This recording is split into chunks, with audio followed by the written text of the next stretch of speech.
I'm here. Just because the camera's not on yet doesn't mean I'm not here. I promise you I'm here. I'm just trying to adjust something on the graphic thing before I pop the camera on. But I'm here.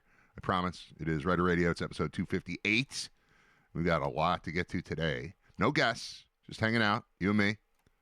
But there is plenty to discuss as we get rolling here on a Wednesday. See, I don't like how that thing is in front of my head. I was trying to make it smaller but still legible because I want to keep the ad up there because we need more people to show up for Brain Vault. Last night was the second installment of the live trivia show / exhibition / party at the Kaz in South Buffalo. A lot of the issues that plagued the first show were resolved in time for last night, which is great. Everything was far smoother than it had been. But we've got to get it we got to get the crowd pumped and moving because the energy that we had the first show was reflective, I think, of a lot of people being pumped up. Like, oh, you're doing this new thing. I'm going to the new thing. I'm going to go to the first one.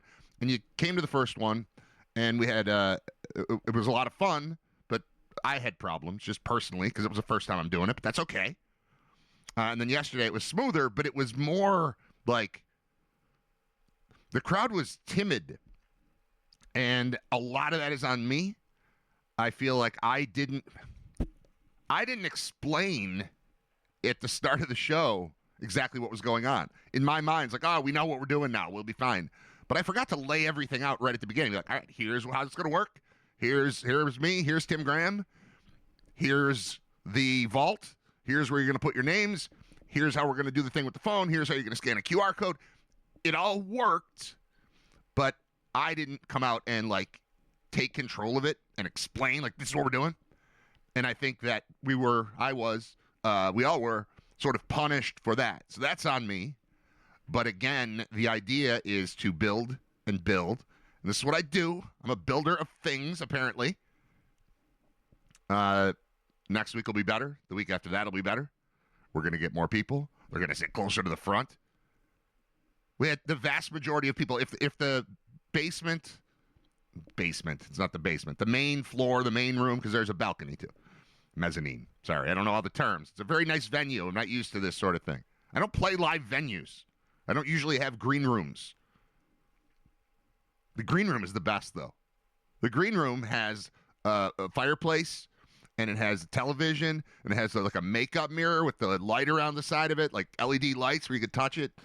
And it's got its own bathroom, and its own fridge, and its own shower, and there's a QR code. You can order food and drinks, and they'll just bring them down to you just by scanning stuff on your phone. It's awesome. I highly recommend, if you have the opportunity to play the Kaz in some way, whether you have your own convoluted trivia show, or you got a band, or you're a comic, or whatever. The place is awesome. The people are great to deal with. The venue is spectacular, and there's just little tweaks that need to be made to get the energy where it needs to be. I picture a raucous version of trivia night. I go out every week, or have been going out every week for 15 years to play trivia, and it's fun, but it's very relaxed. You sit there, you hang out at a bar, sit around with your friends, you talk to them. Every now and then they ask you a question, you put an answer on a piece of paper, you write it up. This is meant to be more high-paced, more fast, exciting, fun, crazy. And yesterday was just not crazy, and I need crazy. I got to get the crazy pumped into it.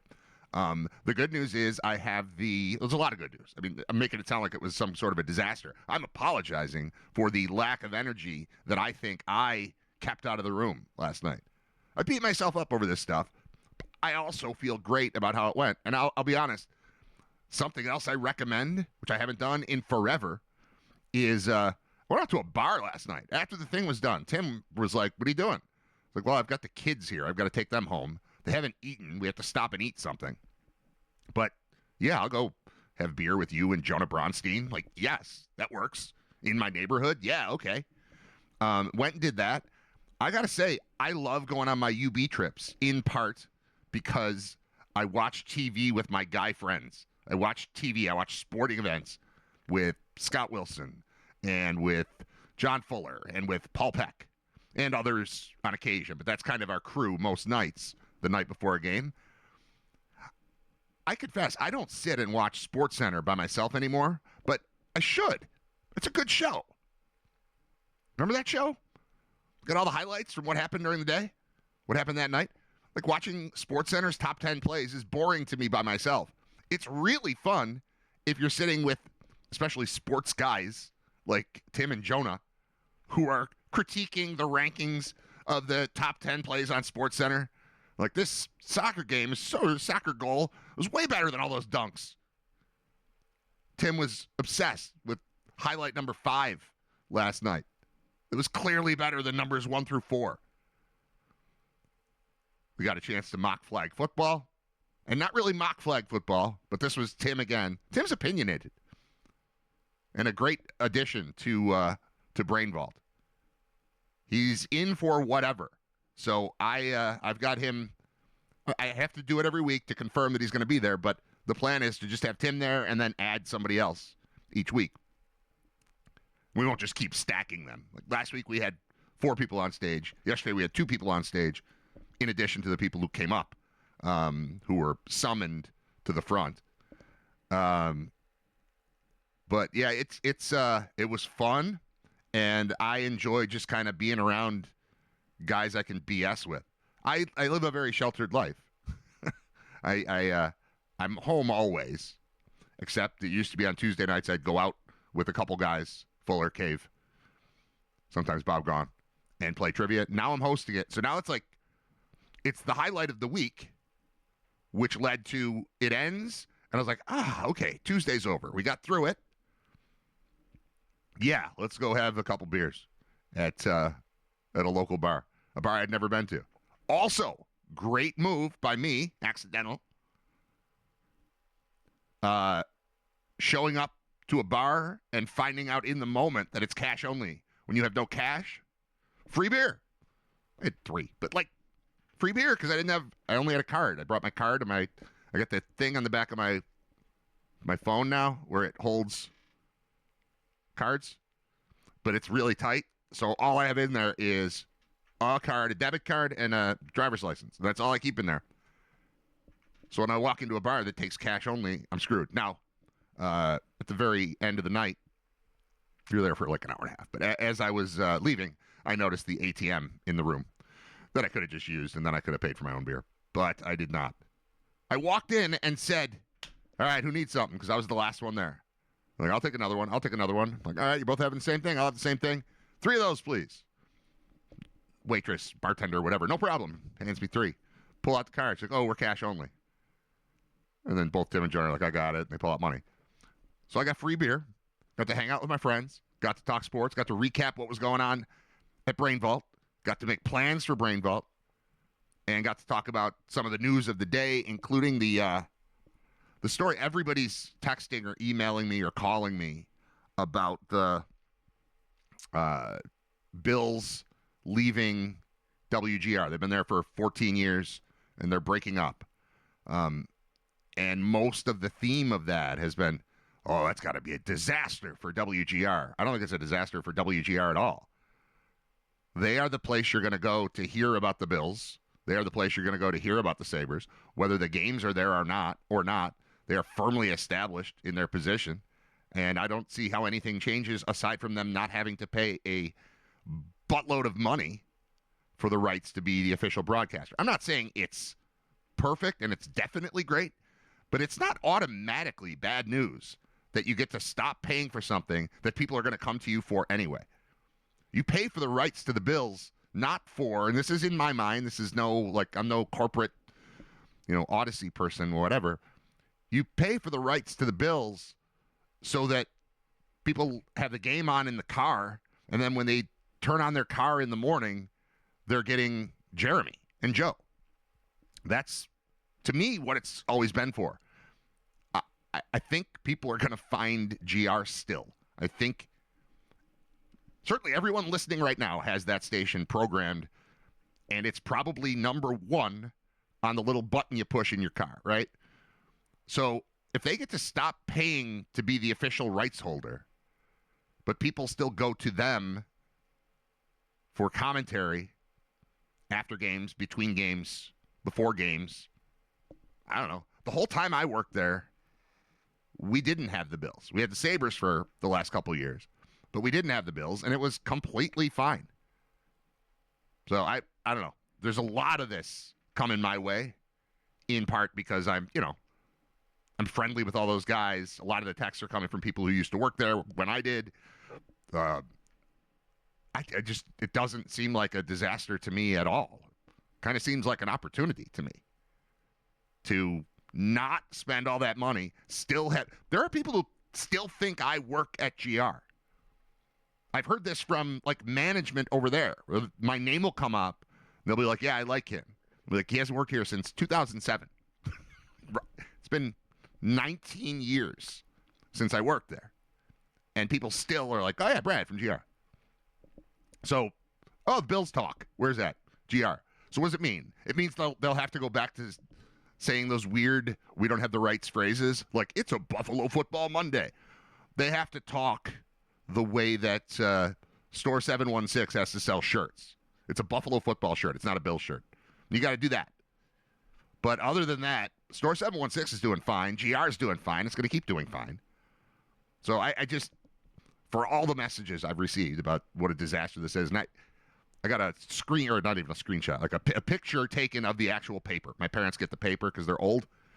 And not that there's anything wrong with getting the paper. I would prefer to have the paper show up at my house every day. I just never got around to reading it, so we stopped doing it. I still support journalism, what's left of it, and the Buffalo News. I still believe in that. But I got a picture of a headline, and it looks like it was front page. It didn't look like the sports section. It looks like top left, above the fold, front page news, Buffalo News. The Bills are leaving GR. The Bills had a statement about it. New home of One Bills Live, which is the Chris Brown and Steve Tasker show, which I assume will continue airing, at least for now. Maybe that ends this week. Yeah, starting Monday, February 9th.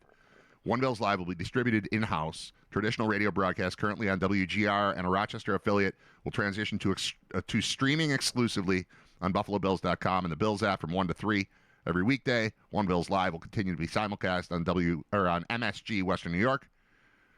Statement from the Bills. The delivery of media content has changed dramatically over the years. Yeah, tell me about it. I sit in my basement and do a show every day, and it's working. We believe the model of in-house production, distribution, and sales will better position the organization to provide access to our fans as well as allow us to further engage with the local business community. That's the one there. That's what they're saying. Like, we're just going to do it all here, and then we're going to sell it instead of you paying for rights, and then you get to sell it. We're going to sell it. That's all. It's a money thing. I don't know how I feel if I'm in the sales department at Odyssey today, knowing full well that I've been able to walk around saying, yeah, we're the Bills. We're the Bills. And now I can't say we're the Bills anymore.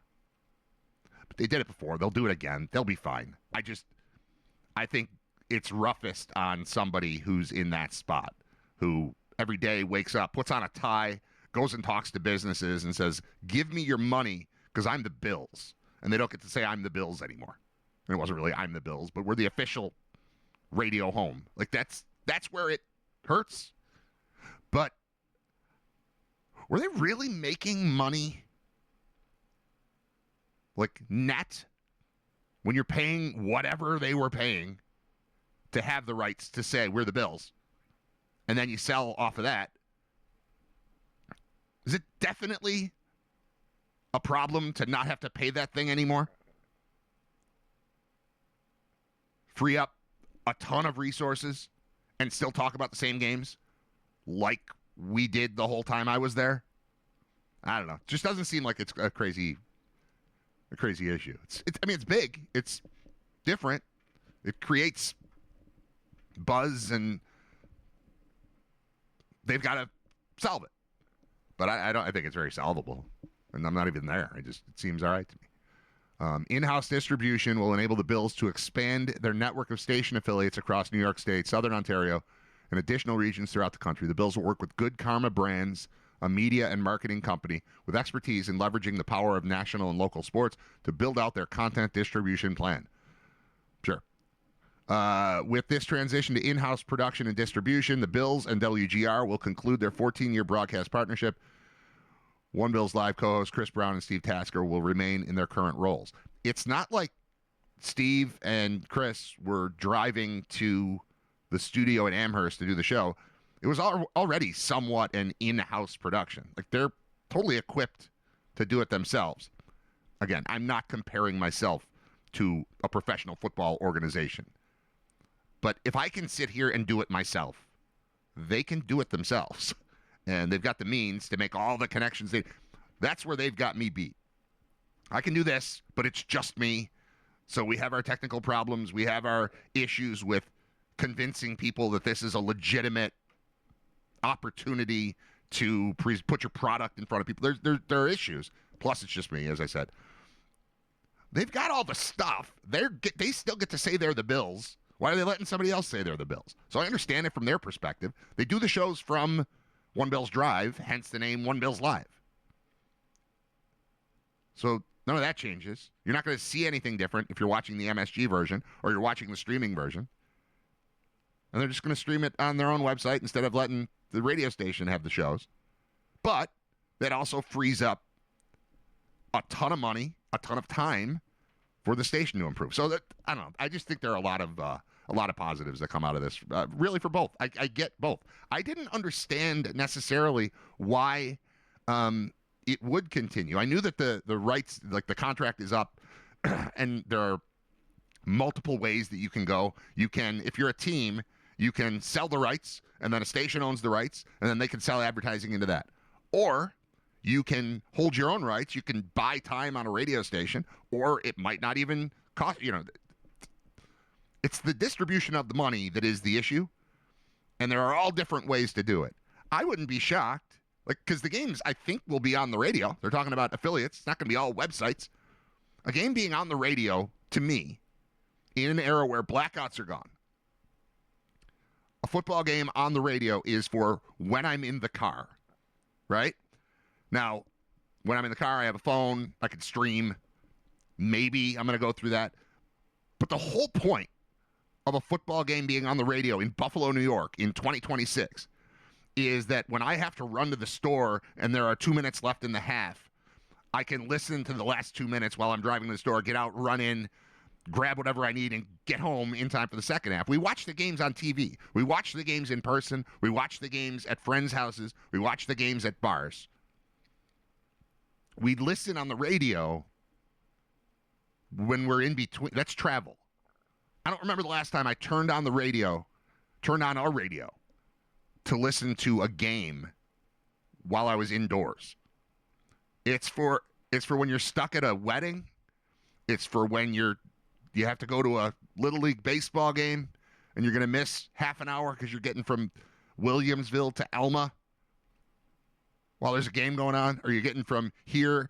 I watched, here's when I used the radio this year, a full season of Bills football. I used the radio because I had tickets to see a comedian, James McCann, at Helium. And the show was at 7:15, and the Bills played at 4:30 against the Chiefs. And I had to figure out what to do. And the answer was leave just before halftime, drive as fast as I can, listen in the car, get out, go into Helium, watch the rest of the game. That's when I used 17 regular season games and 2 playoff games. I needed the radio broadcast for 24 minutes. And even that was mostly listening to a halftime show. I missed the last 2 minutes of the first half, but I heard it in the car. And I got there, it was like the third play or fourth play of the third quarter. And I watched that on TV. The radio filled that gap. That's how important having the game on the radio is to me as a Bills fan. Now, if you're stuck at work and you don't have a TV, okay, there's some of that. But really, what is a radio broadcast of an NFL game when none of them are blacked out anymore? We all watch them on TV. I'm being slightly hyperbolic. I know that because we don't all. But in general, it's not, did you hear that game yesterday? It's, did you see that game yesterday? And the answer is yes, I did see that game yesterday from everybody. We all see the games. They're all on TV. So, I don't know. It feels all right to me. I also wanted to talk about it because I don't know where else anyone's going to talk about it. I can talk about it because I don't work there. I don't have inside knowledge. I'm just, I think, an educated observer of the situation. And I think it's very interesting. Like we talked about it a lot last night, sitting around with Tim Graham and Jonah Bronstein after the brain vault thing.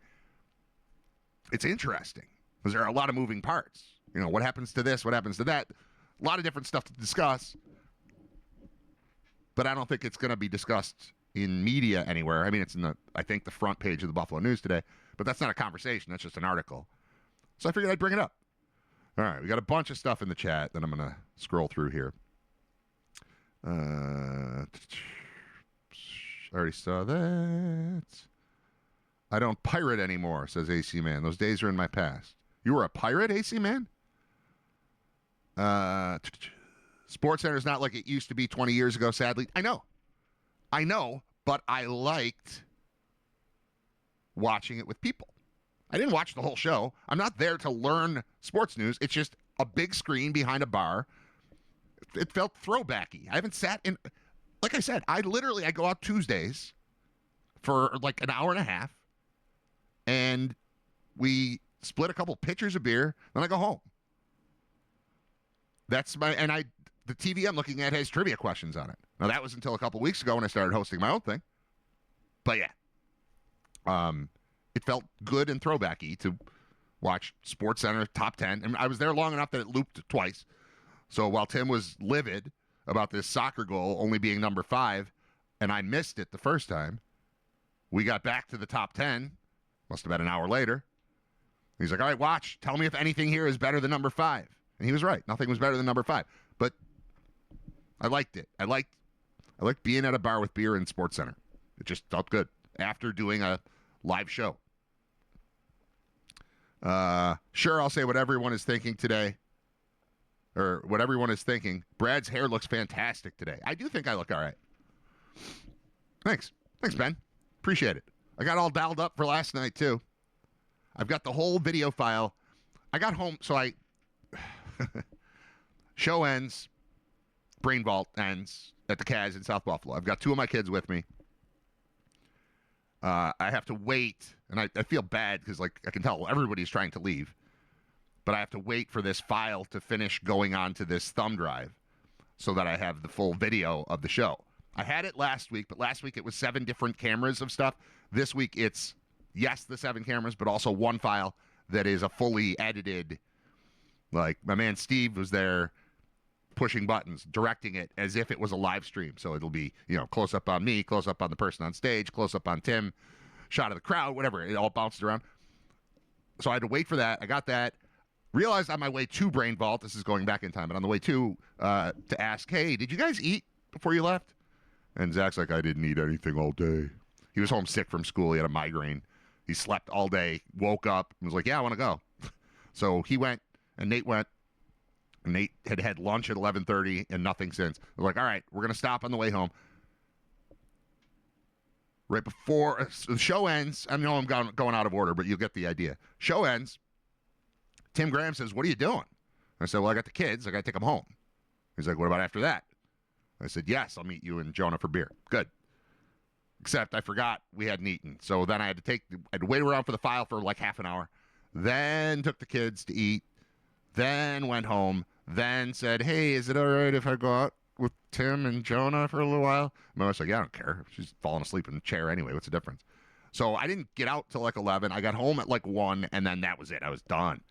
So I've got this thumb drive that I intended, if I didn't go out with Tim, I would have come home and edited some of the show and put some of Brain Vault live on here.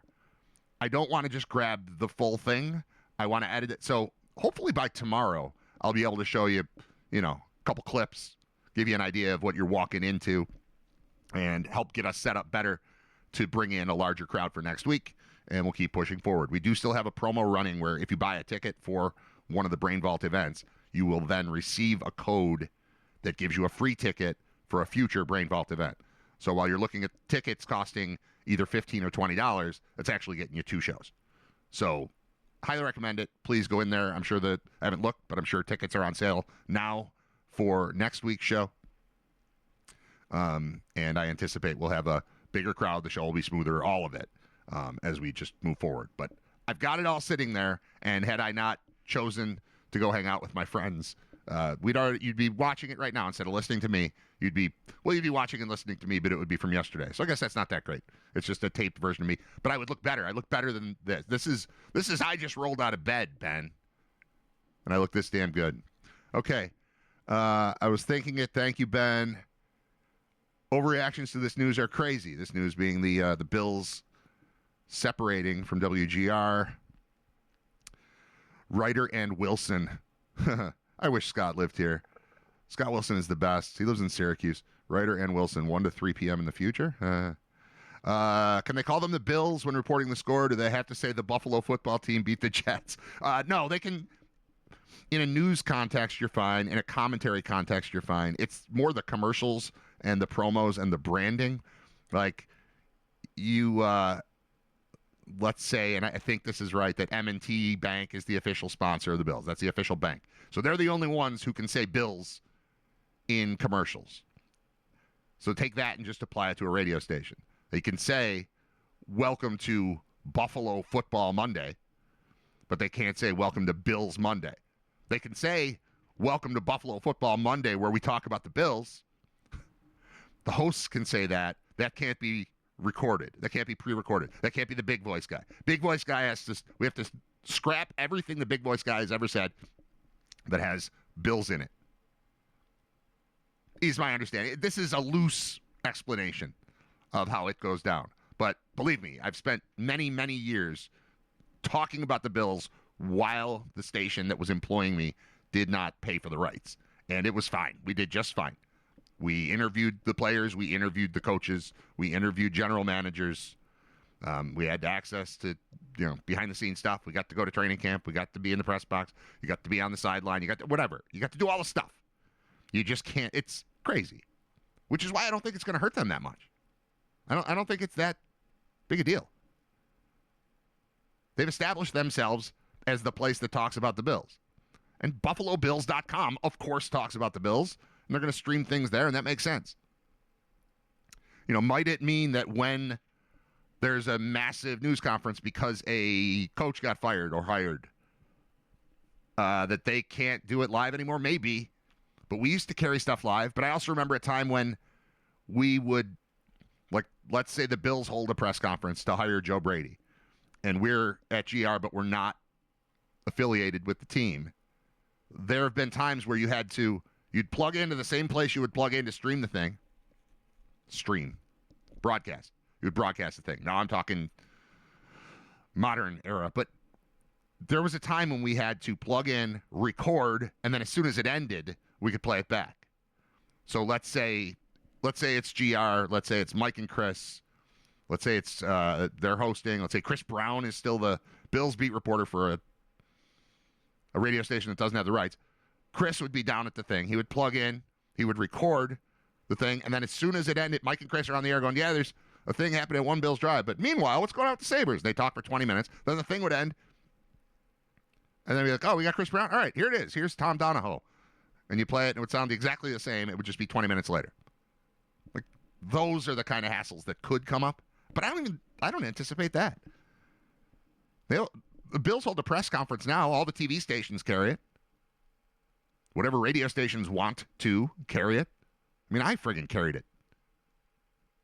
You can do that. Moving on. The FM simulcast on 107.7 FM will be nice for greater exposure. True, probably better quality too. Yeah, FM is able to use HD radio. Yes, they have to pay for the rights, but then they get to sell all the ads for the game and the ancillary shows. It's not just a cost, but a major revenue driver. That's true, but there are various approaches to the relationship between a pro sports team and a media outlet, and they're not all as cut and dried as that. You pay for the rights, and then you get to sell all the ads. Not necessarily the case. That may have been the previous model. But there's obviously a hybrid version of that, and there's one where teams just pay for the right. They buy 4 hours of broadcast time, 5 hours of broadcast time from the radio station. That's their money. That's the station's money. And then the team sells everything that's there. And then if you do that, you can still backhandedly sell advertising on the station because you're surrounding the pro team's programming. But that's where you get into the part where you can't say Buffalo Bills. So there's a lot, man. There's a lot here. It's not as simple as we quit GR's screwed now. It's not that. They're the only sports station in Western New York. If people want to listen to Buffalo sports content, they have to listen to WGR, so they will have no problem getting ad revenue. Yeah, that's kind of what I'm saying. Sabres Live and One Bills Live are on air during the least listened to period of the day already, so there won't be much changing for them, and it won't be hard to make better content than Sabres Live or One Bills Live. Besides, the door is still open for the games to remain on WGR. Yes, I said that earlier. The cost of an ad spot during a Bills game is probably 3 to 5 times more expensive than a spot on the morning show. According to the internets, the morning show ratings do a 7 to 9 share, while the Bills games do a 25 to 40 share. That's a lot of ad revenue out the window. But it's also a lot of cost thrown away to pay for the rights. I don't feel like, and maybe this is the part that I'm not saying correctly. I don't feel like this is a one-sided decision, that the Bills are like, screw you, you're out. We're not doing this anymore. The alternative was going to be, all right, here was our previous deal. Here's our next deal. I mean, I'm sure there were negotiations. I'm sure there were conversations. This was not a simple decision made without weighing other scenarios. Again, I'm guessing, but just knowing how these things have worked in the past. If the Bills are like, we could do this ourselves, and for that reason, the rights are now going to be double what you were just paying. Well, then would it still make sense for WGR to say, okay, yeah, we'll do that because the Bills games get a higher rating than the morning show? No, not necessarily. So everything's a negotiation. Everything's about money. What's this going to cost? What's it going to bring in for sure? What's it going to bring in potentially? It's all of that. And I don't know that Odyssey, which is the parent company of WGR, I don't know that they didn't turn down an offer to continue being the rights holder. The Bills announce it because it sounds way better to say we're going to do this ourselves. GR doesn't announce it because they're like, yeah, we don't have the Bills anymore. And it sounds terrible on the surface, but I don't think it's nearly as bad as it's being made out to be. I mean, the stuff that you're saying in the chat makes sense, but there's a lot of gray that we're missing if we just declare this. The Bills are leaving GR, and I don't think that's the case. It sounds more to me like they broke up.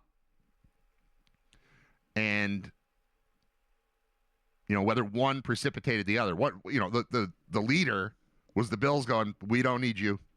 So if you want us, it's going to cost 150% what you were paying before. Or whatever the number is. It doesn't matter what the number is. But this announcement certainly is the result of a negotiation. It's not the Bills going, bang, screw you, GR, we're out. It's not that simple. And I don't think it's that crazy.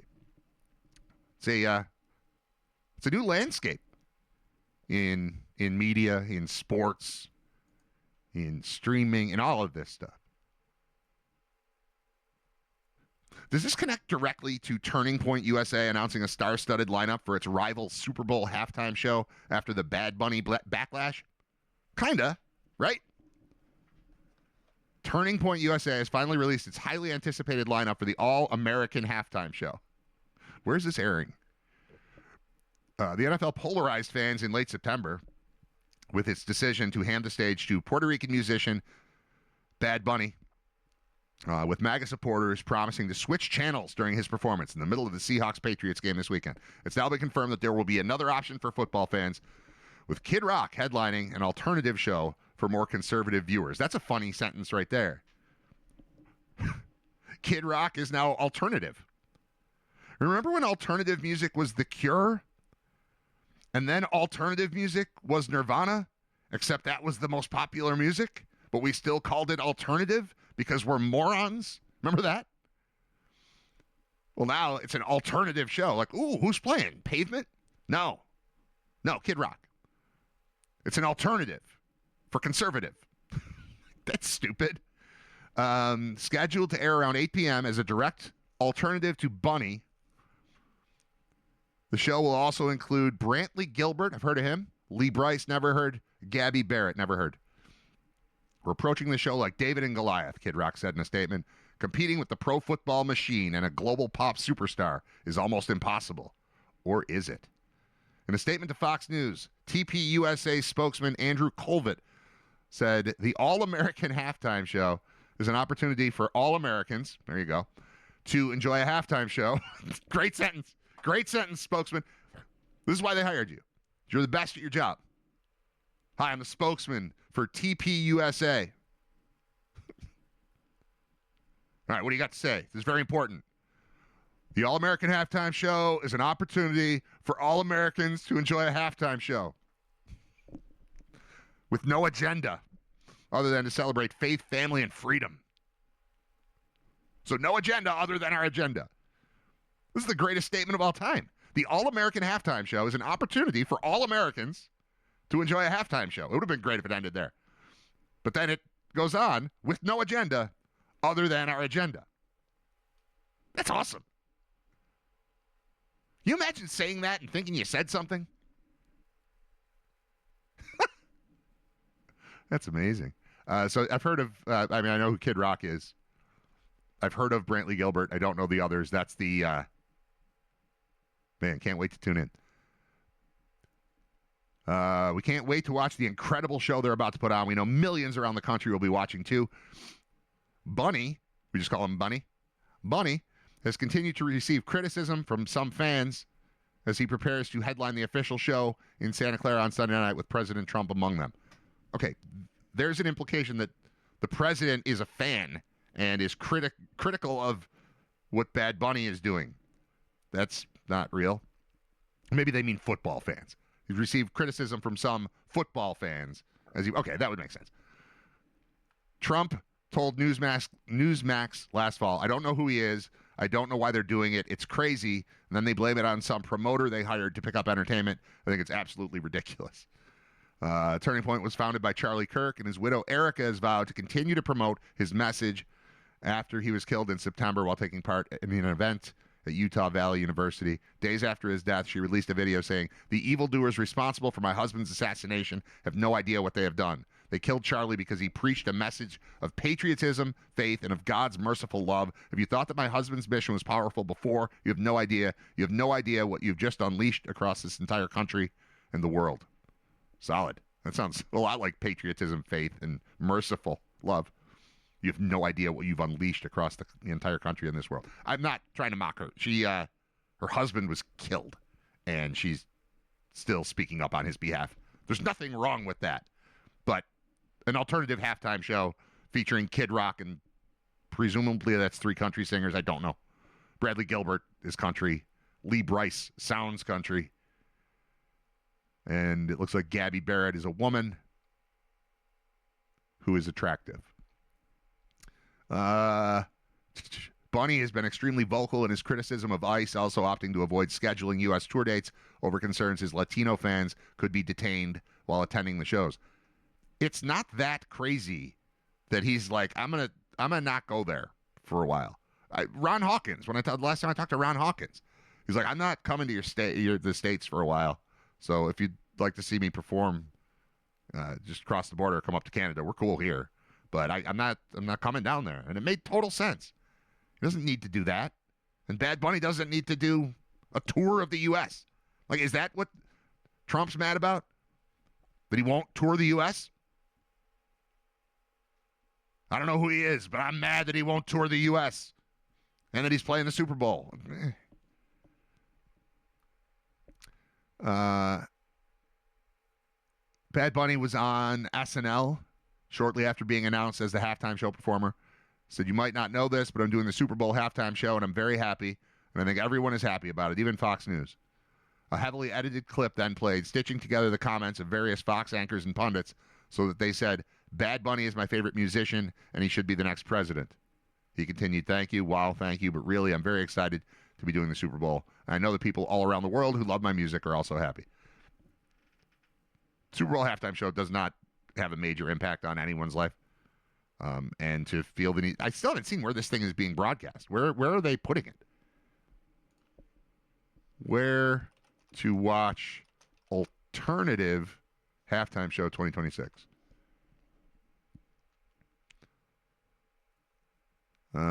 All American halftime show will stream February 8th during the Super Bowl.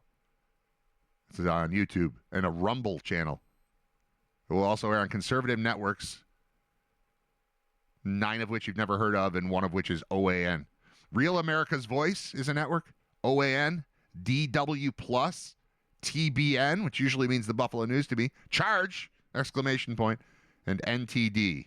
As in, not today am I watching an alternative halftime show featuring Kid Rock and people I don't know. Who cares? Who cares? All right, I'm going to close that one. The Turning Point show is streaming only, but only if the people interested enough can figure out how to use a computer. Kid Rock discussion again. It's the first time I've mentioned Kid Rock in a long time. I'm reading backwards here. They're unleashing Kid Rock against the world. That sounds like a threat. Yeah, right. Oh, Kid Rock. The last time I enjoyed Kid Rock was when my buddy got married and the wedding party got introduced to a cool part of the song Cowboy. That wedding took place in probably like 1998 or something. So, I don't know. Like, I'm not going to say I can't wait to watch Bad Bunny, but I certainly can wait to watch Kid Rock and don't need to find an alternative stream to check that out. I bet we'll be able to see it afterward, whatever happens, because I'm interested enough, but you're putting it online, which means it'll be online afterward. So I'm just going to watch a football game. It's kind of like Bills games, where if the Bills are on, I'm not available. I can't do anything else. If the Super Bowl is on, I'm not available. I'm going to change the channel during the Super Bowl? Never. I'm never going to do that. But it doesn't mean I won't want to check out what the hell happened in the other. Where are they doing this? Is this just a studio performance? Like a New Year's Rockin' Eve type of deal? I mean, there's not going to be a crowd, right? Is there going to be a crowd that attends this concert of superstars? There's going to be 4 different locations, live streaming. Something's going to go wrong with that. Nah. I'm not going to change the channel during the Super Bowl. Thanks for the offer. I'm good. I'm going to stand pat on watching the thing everyone else watches. I'll be fine. I got to take a break. It is Riter Radio. It's episode, what? 258. Oh, you guys talk. That's right. You guys have conversations when I'm not around. I forget about that. We discussed him this morning on the morning show chat, Brad. LOL. LOL. There it is. Well, you LOL all you want, and I'll BRB. I'm BKR, and I'll BRB on RRF 258. Momentarily. Stay.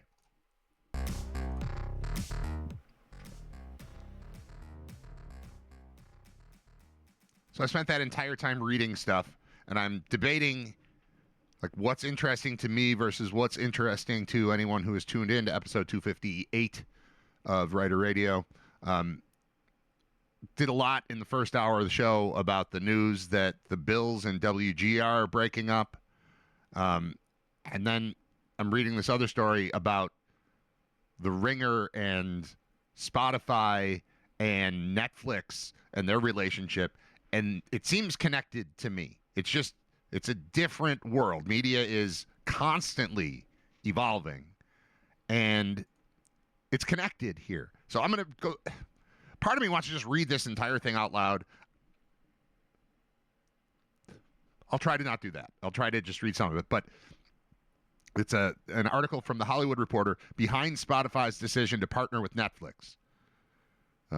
And most of the quotes, or maybe all of the quotes in here, are from Bill Simmons, who is a mastermind at all of this stuff, at navigating all of this stuff, at being ahead of the curve on all of it, at first blending pop culture with sports 25 years ago, and then evolving with all of that, and getting out of writing and getting into podcasting, and getting out of ESPN and starting a thing himself, and getting into producing of movies and documentaries and having relationships with all these various media outlets.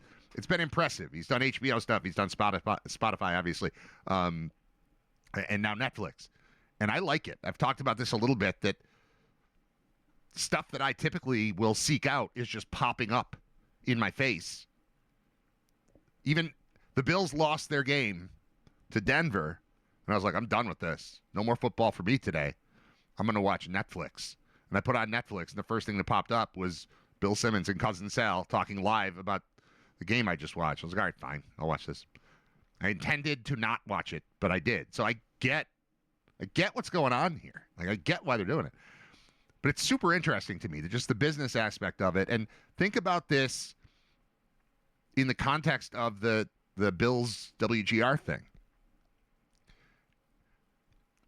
Again, the messages continue. I just keep getting texts because people know I like the Bills, and people know that I am friends with people at GR and that I work there and all that stuff. So everybody's like, Brad, did you see this? Did you see it? Yes, I saw it.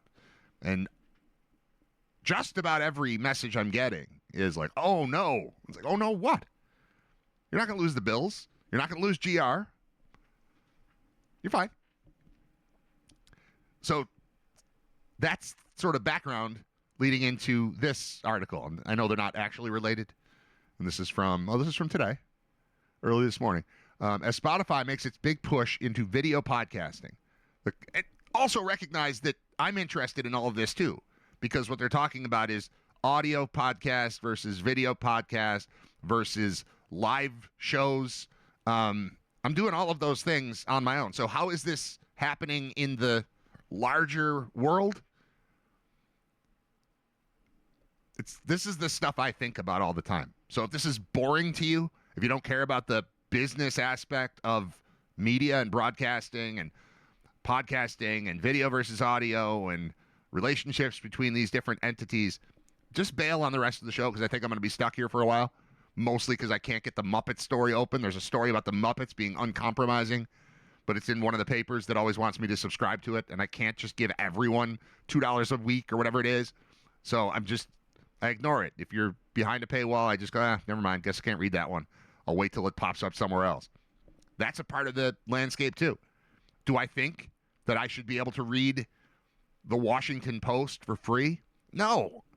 But am I going to pay for that and the New York Times and whatever, USA Today? I don't even think that is one of them. But and the LA Times and whatever. Like, all these, I'm not going to do all of them. And The Athletic, and, you can't subscribe to everything. You can't just say yes to everything. No matter how small it is, you just forget about them. They add up. I want to read one article. I'm just not paying the Washington Times, or Washington Post, rather.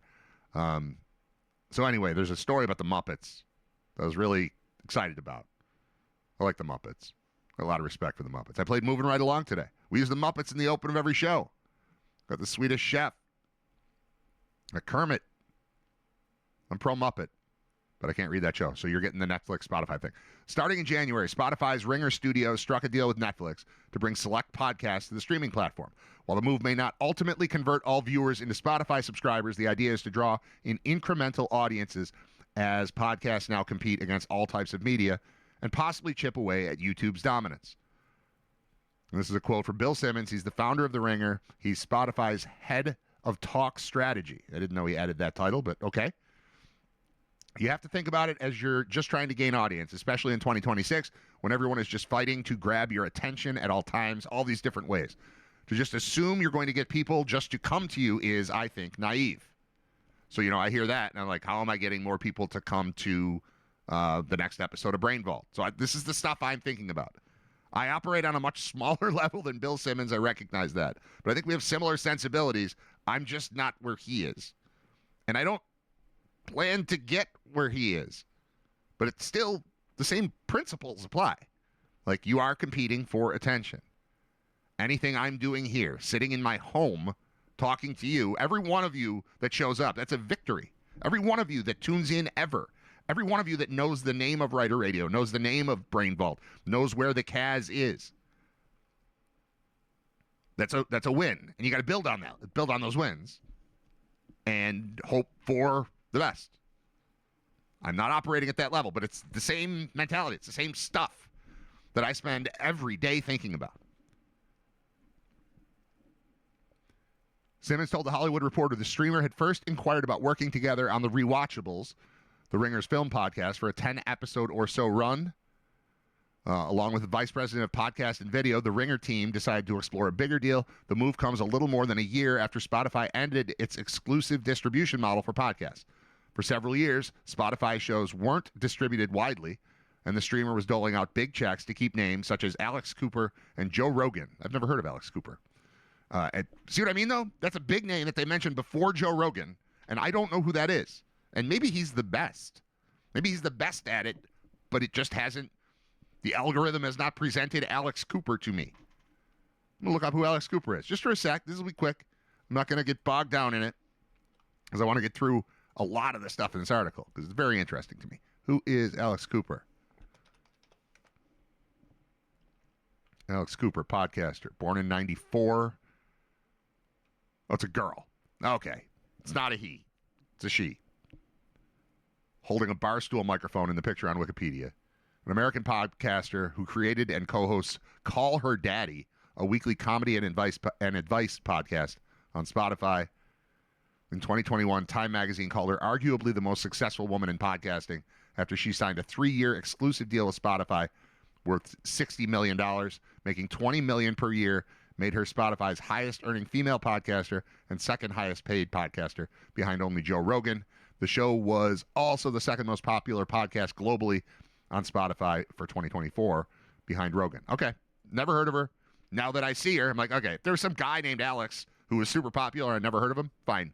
But I'm not inclined to tune into something called Call Her Daddy. It's all right, not for me. Something for everybody. That one's not for me. Okay. So they were paying for exclusive rights to these things, but faced with heavy investment costs and unhappy investors, and creators wanting to reach wider audiences, the company ended the strategy. Moving out of that, Simmons, whose company was acquired by Spotify in 2020, pushed for the broader Netflix deal, arguing that they needed to follow the consumer and putting more shows on Netflix would help grow audience members. I agree with that. I feel like if Riter Radio was on Netflix, it would be bigger. I don't see a path to that. But yeah, that's right.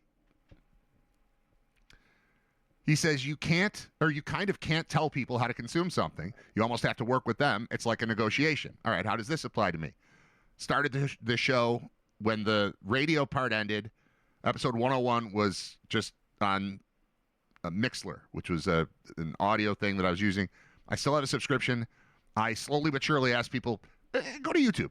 We're going to do YouTube. It's just one less thing I have to worry about. And a couple weeks ago, I just stopped using Mixler entirely, and I haven't heard one peep from anybody. And the people who were in the chat on Mixler are now in the chat on YouTube. So I'm doing the opposite here. I said, go to this other place. That's where we're going to do it. Same show, different location, kind of. But it's still your phone. It's still your computer. So it's not really a different location. And again, the difference between being part of a large network and being a guy at his house, I don't have the ability to do all the things. But that's right. If I could be on YouTube and Spotify and The Ringer and Netflix, that would be better. And that's kind of just what Bill Simmons is doing, just connecting all the things. It's right. You can't tell people where to consume or how to consume something. You almost have to work with them. It's like a negotiation. The initial lineup of Ringer shows on Netflix include the Bill Simmons podcast, the Zach Lowe Show, the McShay Show, the Rewatchables, Conspiracy Theories, and more. iHeartMedia and Barstool Sports have also struck deals with Netflix. Good Hang with Amy Poehler, which is the Ringer's most popular podcast, is not part of the deal. That's crazy to me that the Ringer is Simmons and Friends, in my mind. And the most popular part of it is Amy Poehler. Who knew? I'm not inclined to tune in to Good Hang with Amy Poehler. Doesn't mean it's not great. I'm thinking, you know who I want to hear from today is Amy Poehler. Maybe it's great. Man, there are a lot of options out there. All right. While the goal is to build a new audience for these shows and ultimately have them cross over to Spotify, Simmons acknowledges that some Netflix viewers may not ultimately make the leap, but he doesn't believe it will draw people away from Spotify and instead will reach a percentage of their audience that did not know these podcasts existed and possibly sway them. Video episodes still stream on Spotify as well. With the rewatchables, which is great, by the way, Simmons said the team will also be able to request titles for Netflix to license that the team will discuss on the podcast. See, this is the kind of stuff I think of, but I'm nowhere near these conversations. But of course that makes sense. They do a show called The Rewatchables. If I listen to an episode and it's about a movie that I've already seen, I'll very often want to find that movie right after I'm done listening. Like, oh yeah, I should watch Just One of the Guys. Or I should watch whatever, God, what did I just listen to? Zodiac. I saw Zodiac once. I liked it. Now I listened to 2 hours of people talking about it. Now I want to watch it again. How can I do that? And then you got to go find it. But part of the plan here is to have a Netflix show pop up for the podcast once a user has finished watching the film. The Ringer has also upgraded to 4K resolution for its shows. I added a ring light. Not exactly 4K. You don't want this in 4K. Maybe you do, now that I got touched up by buffalo trim. Maybe. There's a financial incentive in the partnership. The managing director of The Ringer says they have a financial agreement that's beneficial to everyone but declined to provide further details. Bloomberg reported that, for example, Barstool is earning more than $10 million a year from its deal. Netflix is not running ad breaks with these shows, but the advertising that's already integrated in the shows remains. But as part of the deal, full episodes of these Ringer shows will no longer run on YouTube, cutting off the episodes from the most popular podcasting platform. A big part of Netflix's own goal in bringing podcasts onto its platform was to compete with YouTube and to increase time spent on its platform. Netflix is not allowing the podcasts on YouTube. Netflix not allowing the podcasts on YouTube has been a turnoff for some podcast creators across platforms. I'll interrupt there. I do not have an offer on the table from Netflix. But if I did, it would fly in the face of everything that I've learned, which is the one place you need to be is YouTube. You got to be on there. But maybe you don't if you're on everything else and you're getting paid to not be on YouTube. Maybe that's right. But for me, that's where I had to be. That's why the transition from Mixlr to YouTube. And again, this connects to the Bills and the WGR thing. Like, everything is moving around. They're all different plans. Like, hey, wait, what if we stopped selling this and instead did it this way? What if we stopped paying for this and instead approached it this way? There's room for all of us. There's room for everyone. But we all have different ideas of where this is all going between digital and broadcast. So that all makes sense too. Simmons argues that having episodes on Spotify is enough, as odds are if you have YouTube, you have Spotify. Clips of the episodes are still on YouTube, and he sees an advantage to partnering with Netflix. Here's a quote: "With YouTube, you're trading off something for something every time, but Netflix actually cares about having us on the platform. They're promoting us. We're working with them. We're innovating with them. YouTube has kind of this attitude like, you're lucky to be on YouTube, which congrats to them, but I'm not sure how long that's sustainable." Probably right. Still, YouTube has a massive presence with more than 1 billion monthly viewers for its podcast content worldwide. By comparison, while Spotify does not break out its monthly viewership for podcasts, the company said more than 390 million users have streamed a video podcast on Spotify as of its third quarter of 2025, which marked a 54% increase year over year. That 54% includes me. How about that? Anybody tuning in to Riter Radio, we're adding to the Spotify thing. If you're doing it on Spotify, you might just be doing it on YouTube. I don't know. Spotify has been expanding its own video podcast efforts, broadening eligibility for its paid creator program, and partnering with independent podcast hosting platforms to allow their shows to monetize their video podcasts on Spotify. The beauty of a podcast, which didn't used to include video, is that it was an independent thing, so you didn't have to deal with the corporate layers. Now it's these podcast platforms are dealing with streaming services. So it's this whole revolution of making media an independent possibility is now it's gobbled up.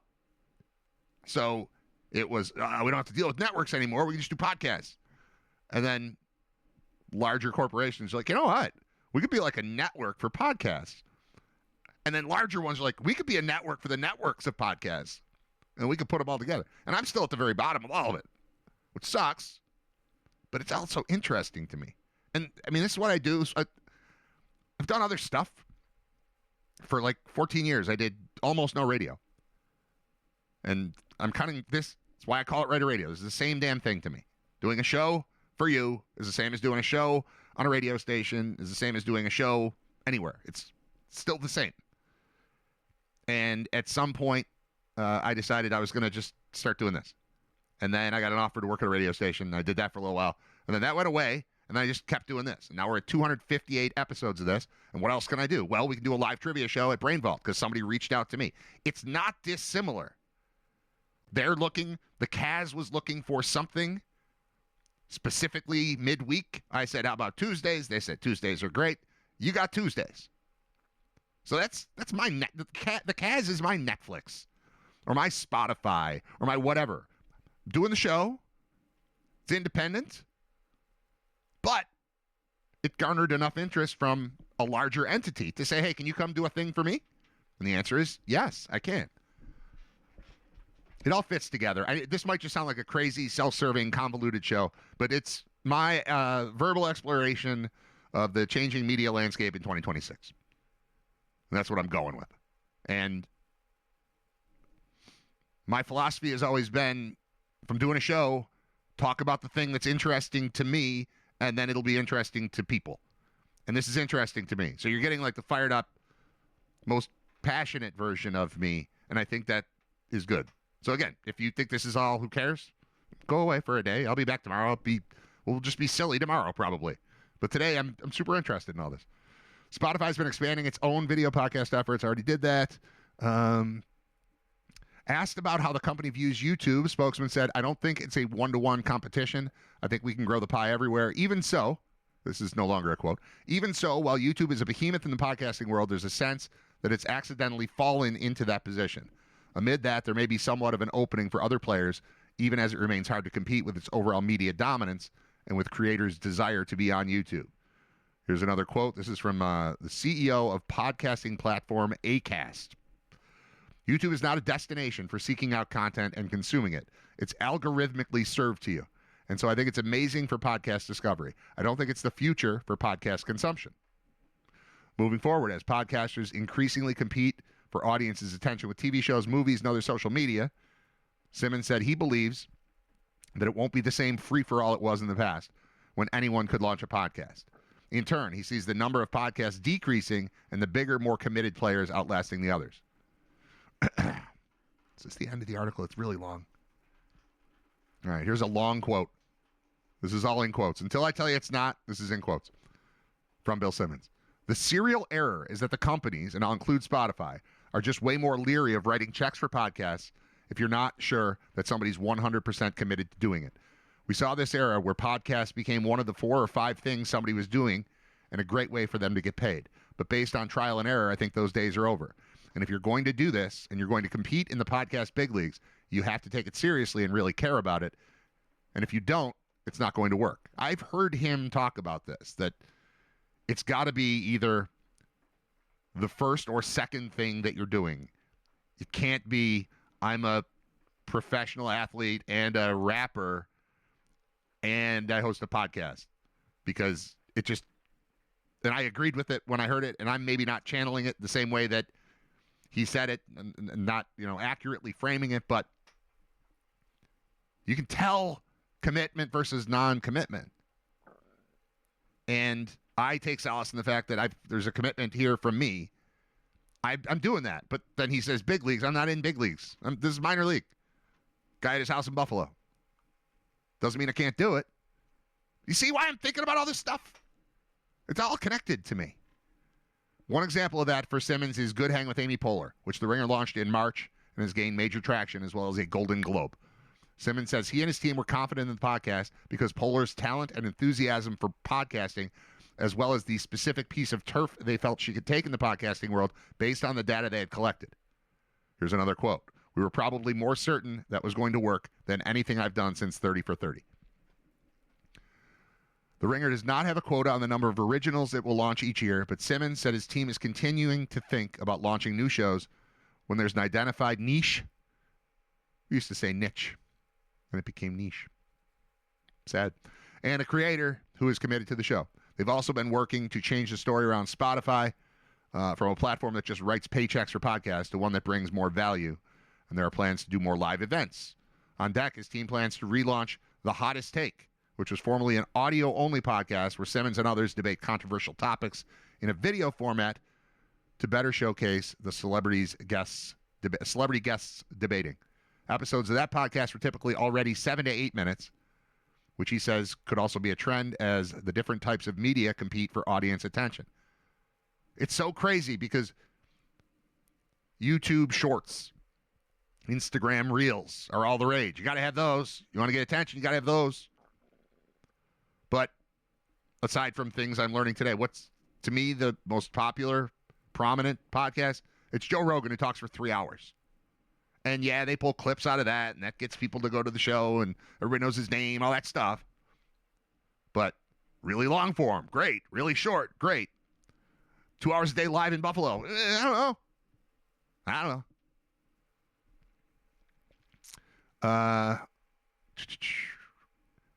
Says maybe that's something that in 2026 makes a ton of sense, the 7 to 8 minute podcast.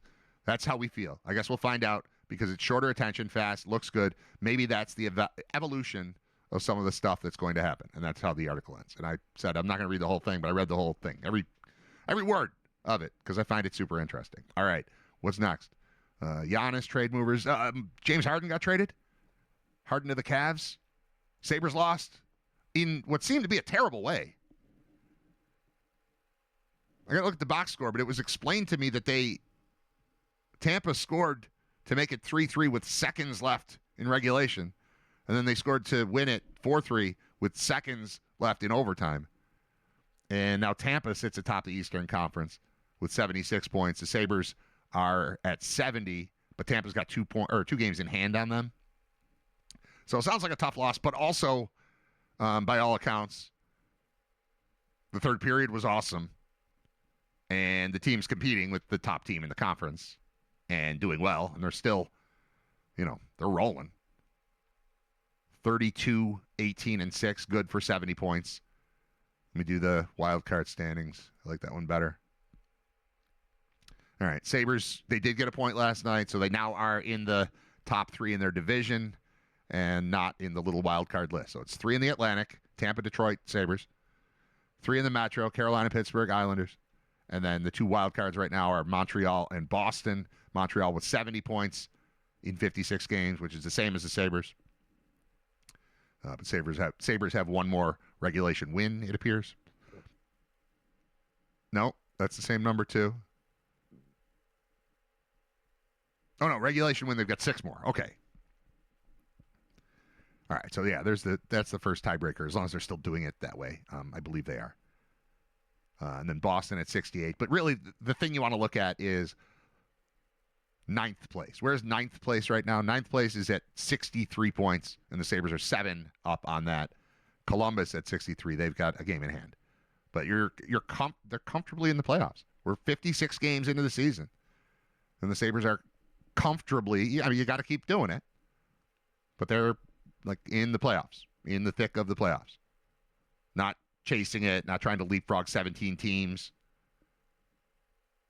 but hanging. So that's good. We like that. We have another explanation on a guy who didn't vote for Bill Belichick for the Hall of Fame, and he was less diplomatic, I'll say, than the previous guy. There was a guy from the KC Star who explained his rationale, and we talked about this when I had Bob on. Was that yesterday that Bob Gahn was on? Yeah.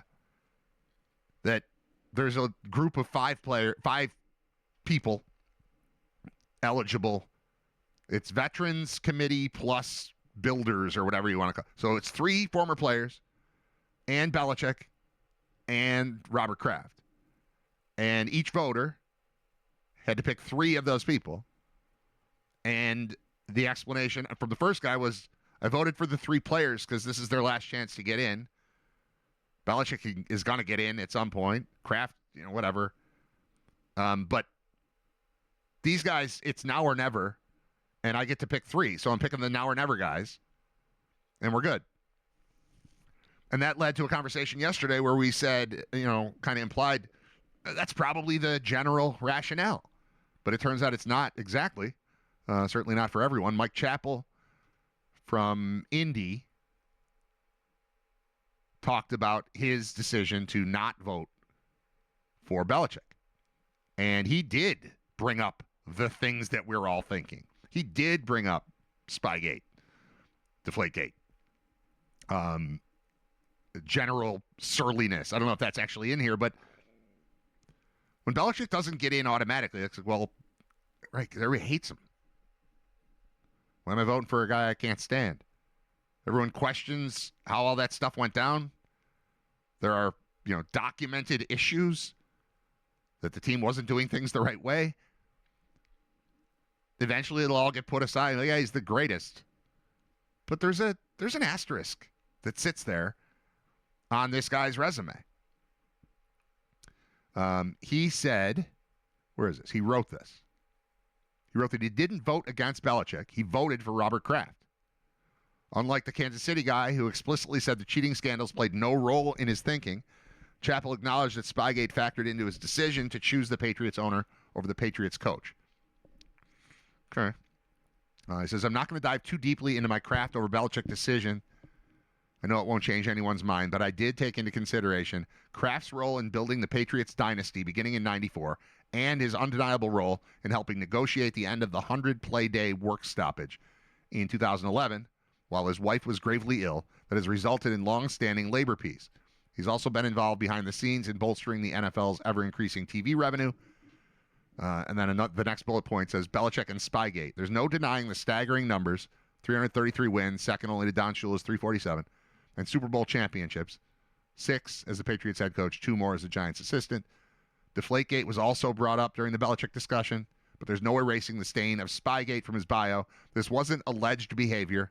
The NFL fined Belichick $500,000, the maximum allowed, along with docking the Patriots $250,000 and a first-round draft pick for illegally videotaping the New York Jets signals in 2007. So that all happened. And then it's like, all right, do we worship this guy? Does he need to be in right now? I was like, well, I don't know. I remember when he got fined $500,000 and his team lost $250,000 and a first-round draft pick because we know he was cheating. And then it gets back to the thing Bob brought up yesterday, where the Rams in their Super Bowl against the Patriots, the start of the Patriots run, went to run a play they'd never run before, and Teddy Bruschi's calling it out. And like, what the hell's going on here? How do they know that? We've never run this play before. We've practiced it. We've never run it. So a team that is going to videotape the Jets signals in 2007 isn't the same group that would be doing something similar to get ready for a Super Bowl where they're 14-point underdogs. And John Clayton tells me they have no chance of winning. I know that's the 3rd day in a row I brought that up, but it sticks out being in New Orleans that week. And my question was, John, do the Patriots have a chance here? And he said, no. And that was the whole answer. No. Greatest show on turf? No way. And they won it. And good for you. Sort of. But it felt suspicious and weird. And then years later, so when it comes time to vote for the guy, that stuff is in the heads of the people who are voting. The Kansas City Reporter used Gregorian is his name. Used all 3 of his available votes on the senior candidates, which are the players, which are Kenny Anderson, Bengals quarterback, Roger Craig, running back from the Niners, and L.C. Greenwood of the Steelers, arguing they faced narrowing windows for enshrinement while Belichick would inevitably get in soon. Chappell took a different approach. He voted for Kraft and 2 senior candidates, which meant making an explicit choice between the 2 Patriots figures who defined the dynasty.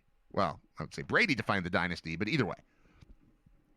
He explained he generally favors senior candidates because they won't get another chance if the seniors committee doesn't bring them back, but that doesn't fully explain why he chose Kraft over Belichick when both would presumably have future opportunities for induction. He says, one other factor steered my voting. I'm not in favor of grouping senior candidates with coaches and contributors, but that's above my pay grade. Most of the time, I'm going to lean toward supporting a senior nominee. If that player or players doesn't get the necessary support when presented by the seniors committee, there's a very good chance they'll never again be considered. He says, I voted for one coach or contributor and two senior candidates.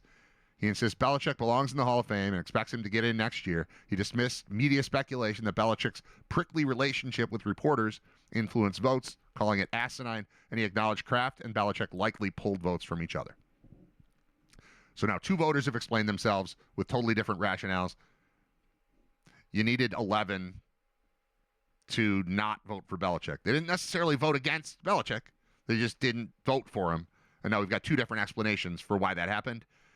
It's entirely plausible that without this being a conspiracy, without this being Bill Polian standing on a table and pounding his fist, whatever, saying this guy can't get, we didn't need that.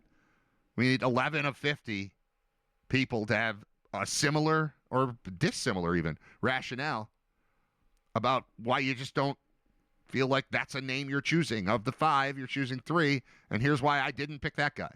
We got two different explanations on it. It now, to me, is totally plausible that there's no conspiracy, there's no nothing. It's just a bunch of people are looking at it going, I don't know, feels gross.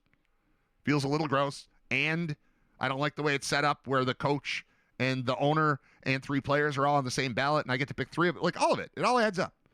It all makes sense to me. All right, close that. What do I have written down on my sheet? Brainball post-game.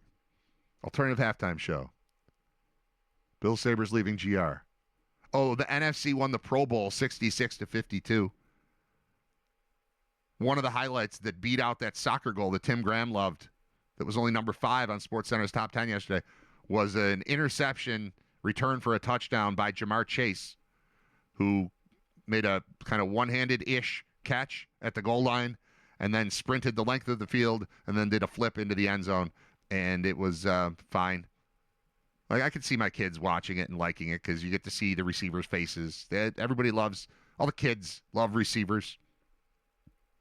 And I can see how it's appealing. I don't want to just use all of Tim Graham's opinions, but he was fired up watching SportsCenter last night. And he said, they make a mockery of flag football. People really do compete in flag football, but then you have the NFL players, and they're out there treating it like it's a joke, and it makes the sport a joke. Flag football can't get elevated to something beyond what it is if it's treated like a joke by the top players in the league. And I thought that was an interesting take. I don't know that I 100% believe it, because I think flag football has its place. My kids play it. They love it. And they want to play real football too. But they haven't gotten to that yet. And I'm all right with that. So I think it has a place for kids. And there are like varsity girls flag teams around here. I don't know if they have varsity boys flag yet. I would think no, but maybe that's coming. Maybe that's the future. I said yesterday, while we were downstairs in the green room at the Caz, getting ready for Brain Vault, I was handed a USB drive that I needed to put in to transfer a file for the show or something. And I said, just once in my life, I want to put a USB drive into a computer the right way the first time without putting it in, doesn't fit, and you got to turn it over and then it fits. Just once. I want that to happen. It happened this morning. That's the kind of day I'm having. Mark that down. February 4th, 2026, episode 258. I had my first, I believe, ever experience with plugging in a USB drive the correct way the first try. Congratulations to me. Very proud of that. I wrote down trivia from last night. It occurred to me that I'm writing all this trivia. It's a lot of work getting ready for a live trivia show. And then I go and I do it, and then it's gone into the ether. Poof. And it doesn't have to be that way. I'm not doing this today, but I think we could start making Wednesdays, Brain Vault Wednesdays, now that the show's over. Now I can reveal the questions. Now you can play along at home. And I'm going to do it just out loud, but there's a way to do it. So when we're at these Brain Vault events, there's a QR code you scan in, and you get to play along on your phone.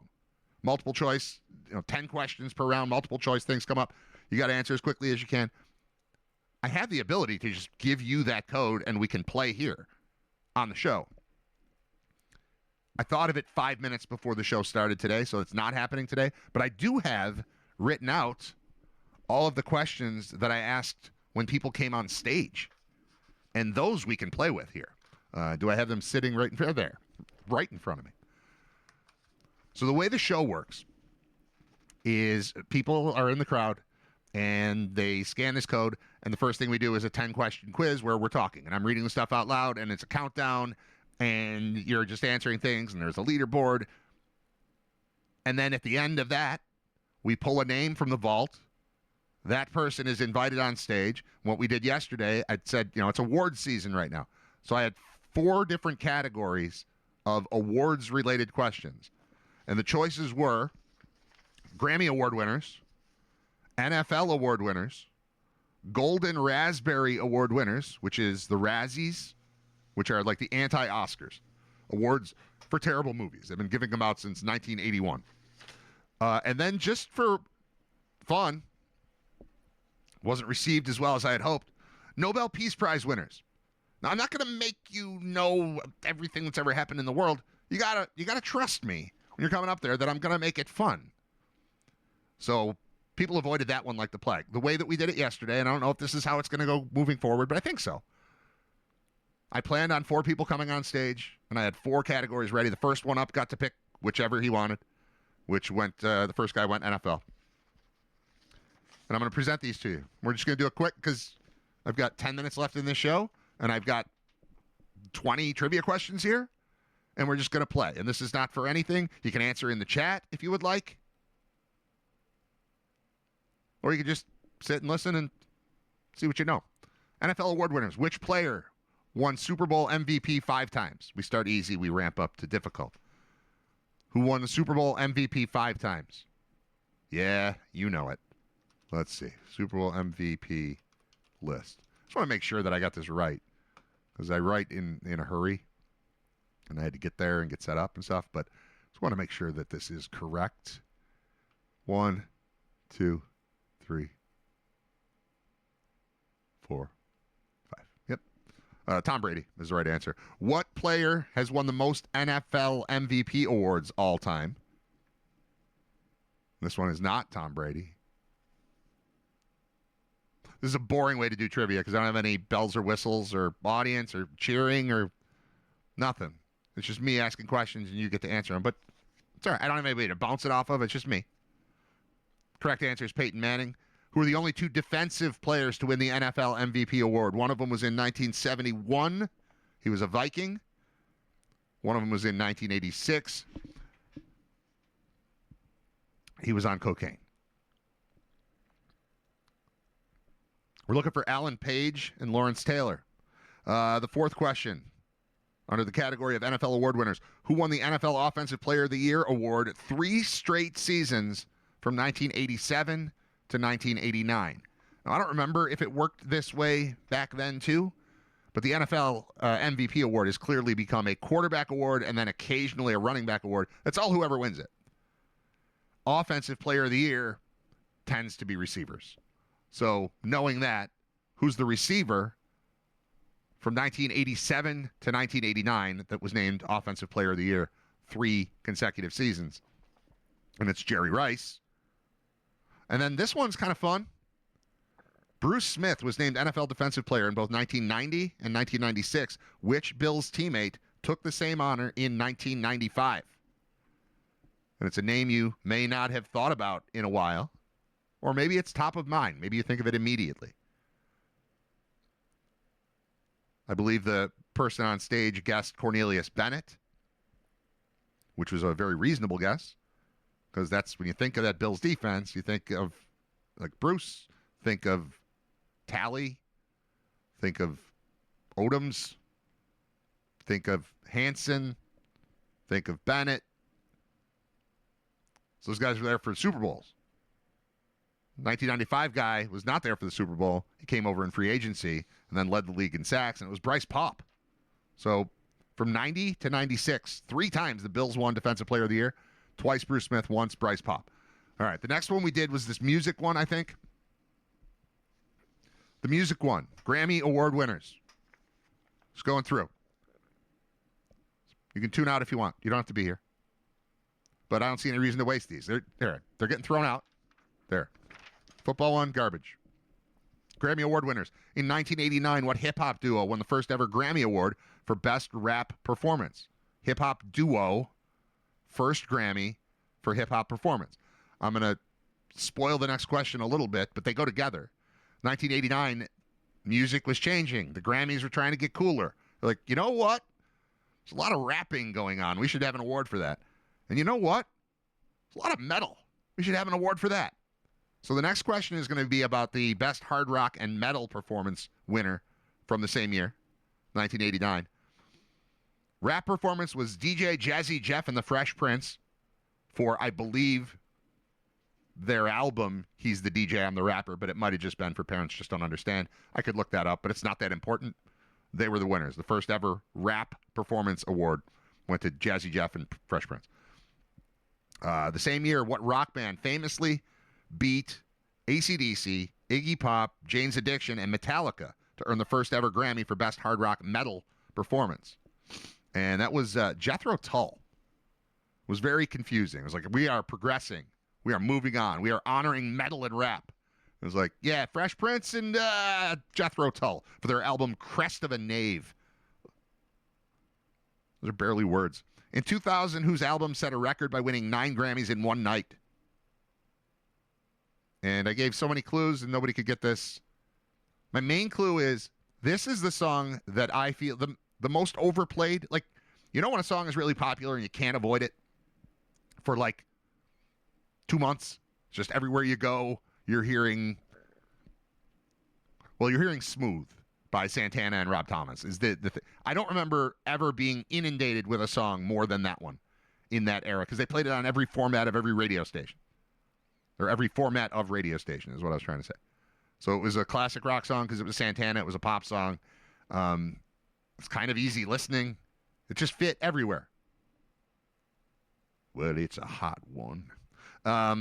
Question 4. Frank Sinatra, Paul Simon, and Stevie Wonder have each won Album of the Year 3 times, tying them for second behind what artist who's won 4? There's only one artist in Grammy history to win Album of the Year 4 times. Doing so in 2010, 2016, 2021, and 2024. Once I said that, they got it immediately. That was Taylor Swift. And then, Jethro Tull is a band. Ray, you know that. Although if I had the last name Tull and had a son, I think I'd at least go middle name Jethro. Like if I was Brad Tull instead of Brad Riter, my first son, instead of being Zachary Kenneth Riter, would probably be Zachary Jethro Tull. I think you have to use what you're gifted, something like that. You have to go with it. Final question. 4 movie soundtracks have been named Album of the Year at the Grammy Awards. First one was in 1959, the music from Peter Gunn. Name as many of the others as you can, and I'll give you the years they won. 1979, soundtrack movie took over the world. Tim Graham had a good alternative guess, which was Grease, because that seemed to be a big deal. And it's about that era. But 1979, there was a movie and a soundtrack that were massive. I was 4 years old. I still remember this being massive. Saturday Night Fever, Bee Gees. Original movie soundtrack from Saturday Night Fever. 1994, Kevin Costner movie, which I've never seen. Whitney Houston, The Bodyguard, won won Album of the Year. And then the other was in 2002, Oh Brother, Where Art Thou? Where Art Thou? That's hard to say. Oh Brother, Where Art Thou? Won. All right, we've got 2 more pages of these in 2 minutes. I'm going to save Nobel Peace Prize for last. It sounds not fun, but you'll impress yourself by knowing these things. The guy who came on stage was just like, I can't do it. And then he was great. He got the vast majority of them. Razzie Awards, bad movies. What on-again, off-again celebrity couple was named Worst Actor and Actress of the Decade in 2010, starred together in the 2000 film Geely, which was named the Worst Picture of the Year, and later Worst Picture of the Decade, and later Worst Comedy of the first 25 years of the Razzies. We were looking for Ben Affleck and Jennifer Lopez, who was named Worst Actress for Catwoman, and then showed up to accept the Razzie while holding her Oscar. That was Halle Berry. What 1987 film was the first to win both an Oscar, Michael Douglas as Best Lead Actor, and a Razzie, Daryl Hannah as Worst Supporting Actress? I'll give you a few seconds. I feel like I'm going too fast, not letting you play along. This is why they have 30 seconds of Jeopardy theme music, right? You're trying to think of something? Michael Douglas, Best Actor. Daryl Hannah, Worst Supporting Actress. Wall Street, 1987. Lead actress Elizabeth Berkley helped what 1994 film beat a loaded field that included Congo, It's Pat, The Scarlet Letter, and Waterworld to take home Worst Picture. In 1995, that was Showgirls. And most recently being named Worst Supporting Actor for The Expendables 4. What actor holds the record for most Razzie nominations with 40? And Razzie Awards won with 12. Most recently being named... Oh, I already read that, sorry. I did the same thing last night. I have it written down twice and said it twice. He was also named Worst Actor of the 80s and later Worst Actor of the 20th Century.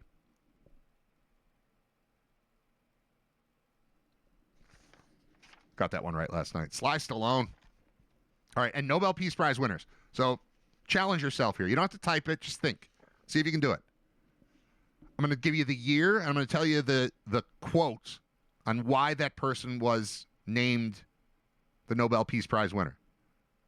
1964, for his nonviolent struggle for civil rights for the Afro-American population. That's the official quote. I haven't heard Afro-American in a while.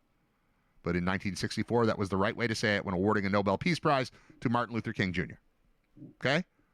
It's not as hard as you think. Some of them are. Nobel Peace Prize 1979 for her work for bringing help to suffering humanity. The guy got this one right away. Mother Teresa. 1983. Now, this is one, I put this on here because I remember this name from then. When I was a kid, I was in third grade, and I remember we used to watch a thing called Assignment the World on classroom television. You know, roll the thing in and turn it on. It's like a 15-minute PBS-produced news show for kids. But I remember the Solidarity movement in Poland being led by this guy. And I felt weird bringing it up, but the guy on the stage got it right. So 1983, for nonviolent struggle for free trade unions and human rights in Poland, the answer was Lech Walesa, or Walesa. 1990, for the leading role he played in the radical changes in East-West relations. The guy got this one right, too. Mikhail Gorbachev. 2002, for his decades of untiring effort to find peaceful solutions to international conflicts, to advance democracy and human rights, and to promote economic and social development. That answer was Jimmy Carter. And finally, 2009, for his extraordinary efforts to strengthen international diplomacy and cooperation between peoples, and that was Barack Obama. And that was how we wrapped up the show last night. See, you thought Nobel Peace Prize sounds terrible. It's not terrible. These are names you've heard, the vast majority of them. You can do it. We gotta stop scaring people from coming on the stage for Brain Ball. That's the next step in the evolution. It's like, what are we going to do to make people not afraid of us? Not afraid to come up there? Well, incentivize with prizes is one, which has been a plan all along, just haven't gotten to it. We're just getting the thing rolling. And I'm not apologizing, I'm explaining that it's not fully formed. It's a process. I'm, after every one of these shows, talking to people involved, people who came out to see it, friends, family, strangers, co-hosts, panelists, people who work at the venue. All right, what can we do next time to improve upon this time? And we're going to keep doing that, and it's going to keep getting better. So I'm looking forward to having you all there a week from yesterday when we do episode 3 of Brain Vault live from the cast. All right, that's it for the show for today. Thanks for listening, watching, texting, emailing, not calling. We didn't take any calls, no guests, no nothing.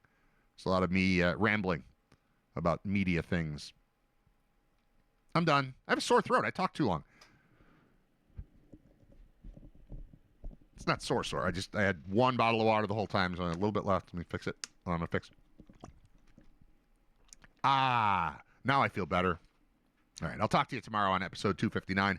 That'll do it for Riter Radio, brought to you by Brian Janik and the Financial Guys. And thanks again to our sponsors of Brain Vault, which are the Financial Guys and Buffalo Trim, that made me look more presentable and worthy of being on camera. They did a great job, getting lots of compliments that I look much younger and like I got it together a little bit. And that's all thanks to Buffalo Trim. I recommend you go there. They say that once you give them a try, give us a try and you won't go anywhere else is the specific tagline they use. But they're open every day, no appointments, so you walk in anytime. Locations in Amherst, East Amherst, Williamsville, Blaisdell, Orchard Park, Hamburg. TVs everywhere, billiards, most importantly, a haircut's $25. That's it. Be sure to try the Workin' Man package. Workin' apostrophe man package. Haircut, hot lather neck shave, the best. And shampoo for $29. Again, Buffalo Trim. Give us a try. You won't go anywhere else. And let me give you some details on the Financial Guys as well. Retirement, taxes, investments, insurance. Come on. Retirement, taxes, investments, insurance. Why juggle 5 firms when you can have one? At the Financial Guys, your one-stop financial shop, we coordinate your plan under one roof.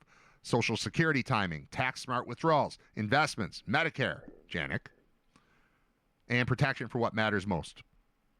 Also, they want you to know about their radio show / podcast, Financial Guys, where money meets politics. And yes, it's exactly as it sounds. We call out the government for its overspending, expose the fraudsters hiding behind bureaucracy, and break down how Washington's mess hits your wallet. From taxes to inflation, crime to corruption, we're not afraid to name names.